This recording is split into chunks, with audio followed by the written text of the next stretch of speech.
I gotta read this thing so the fucking dumbass Daily Beast wrote an article about this like thing we were at, and they wrote about our comedy. I didn't have your screenshot of what they said about me and Danny's comedy, but this is what they said about mine. Long took to the stage next and riffed on the prospect of having his girlfriend's cat euthanized when she was out of town. So I do a joke where I go, yeah, I had to put down my girl's cat. Well, I didn't have to. She was just out of town, so I saw an opportunity. And they go, these fucking these people shouldn't do, like, they should never be anywhere near comedy. It's like going to a boxing match and being like, he seemed angry as he punched another man in the face. I mean, again, this has been known forever, but comedy doesn't do well when it's being like... I think it does do. I think you read this and you're like, still funny. Like, this was mine. Okay, read yours first then. So this was, we can say what it's from. Fucking stupid Daily Beast. Because we did Tim Pool's fucking Tim Pool's, and then Tim Pool got COVID, which was this big fucking to-do. Yeah, they wrote they had spies in the thing, I guess. I think they watched it. You could watch it live. I don't think they were spies. They watched it. What did they say about yours? So to kick off the evening, the crowd chanted, "Let's go, Brandon," a meme that has taken hold on the right, which is funny because me and Ryan on the way over there, we were saying, what's the over-under on "Let's go, Brandon"? Yeah, those guys are going to be fucking doing it. Because they're big "Let's go, Brandon" crowd. People are doing "Let's go, Brandon's" anywhere now. Anyone who's funny. It's just funny. Yeah, it's just like funny. Like, but again, they also don't like Biden, but also, like, it was in West Virginia, but also we were like, what's the... there was some patriots in the crowd in this thing. Yeah. In their defense, they hit the under, because I said 5.5, "Let's go, Brandon." And I think it was 3 was at the end. They're fired up. Yeah, they're fired up.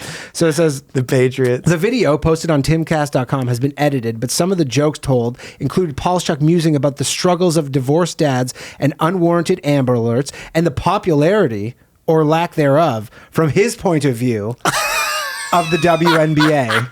Guys, just so you know, the WNBA is only unpopular from my point of view. It's not unpopular. It's unpopular from my point of view.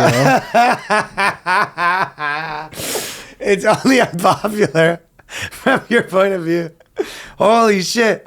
And then Long said, "How much mascara till this cat looks like a whore?"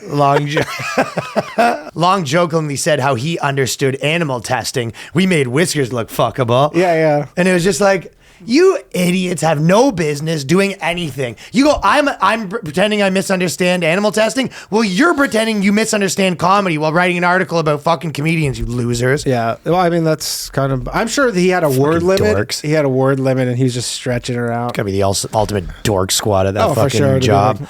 A survey has revealed... No, it's another... Sorry, just one more thing on that. Because their whole gotcha was they're like, yeah, Tim Pool, he did this event and there was 200 people there. And I'm like, I'm reading this at a fucking Knicks game, like a sold out Knicks game. And I'm reading this thing. I'm like, yeah, I don't know if you people guys are know, doing things, yeah. But like, there's 1,000 of these things every day all over America.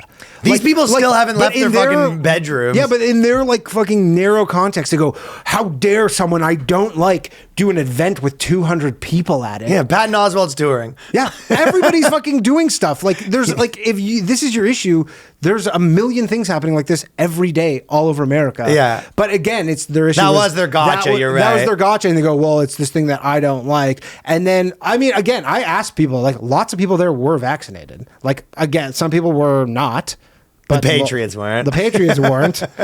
And a lot of people, those Patriots, probably got pretty fucking sick. That's from the what sound Danny of it. was saying. You were sort of thinking the guy Joey B. Toon's guy got COVID because I was doing his podcast. Yeah. I talked to him. He's in. That guy's funny, dude. Yeah, he's really funny. But I was like, because I saw this thing, and they go like, "Did you get sick?" And he's like, "Yeah." He's like, "I was pretty much." I honestly think, vaccinated or no vaccinated, if I got COVID, it'd be Chuck Norris style COVID. That'd be the end of COVID. Maybe. I really think. I'll tell you who it wouldn't be like that for me. Yeah, why? Just because of overweight stuff? No, just because I don't know.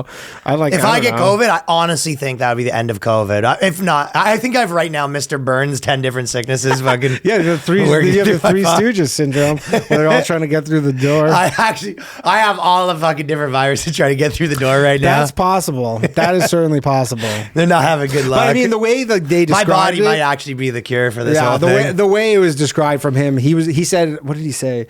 He said there was like, it basically like he's like the worst chest pain, and everybody kind of said they were like on their way to the hospital. That's crazy. It is funny when they still like when they'd still do it, because I've done like a bunch of events where it's like 1,000 people or whatever, and then you get like a message afterwards being like, "Hey, just a heads up, someone at this event tested positive for COVID." You're like, "No shit, no shit." yeah, obviously, one of these thousands of people got COVID. Like,